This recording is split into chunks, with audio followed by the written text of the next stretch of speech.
দীপান্বিতা, আলোক অমাবস্যা, মহালয়া আর একটা দীপান্বিতা অমাবস্যা, তিনটে অমাবস্যা হলো শ্রেষ্ঠ। এটাকে বলে পিতৃপক্ষ। মহালয়ার অমাবস্যায় যে চণ্ডীপাঠ হয়, দেবীপক্ষ শুরু হবে।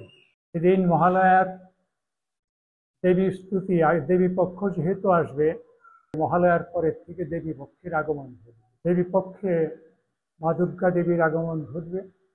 দুটা কথা আছে, একটা কথা হলো সর্বজনীন, আর একটা কথা সার্বজনীন।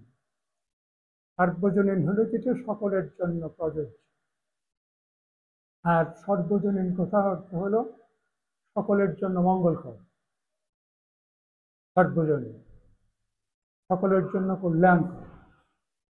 তাহলে সকলের জন্য কল্যাণকর যে দেবীপক্ষের সূচনা ঘটছে, এই দেবীপক্ষে আমরা সকলে কায় মনোবাক্যে প্রার্থনা করব, দেবী দুর্গার শুভাগমনের ফলে পৃথিবীতে শান্তি বর্ষিত হবে, সকলের জন্য শুভপ্রদ হবে, সকলের জন্য কল্যাণকর হবে।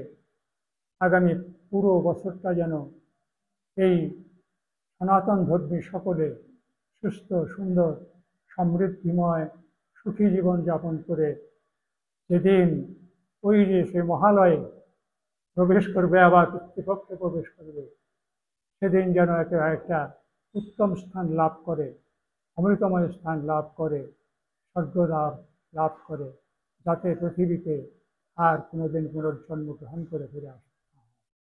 এটাই হলো মা দুর্গার শ্রীপাদ পদ্মে সকলে প্রার্থনা হবে, যাচনা হবে সকলে।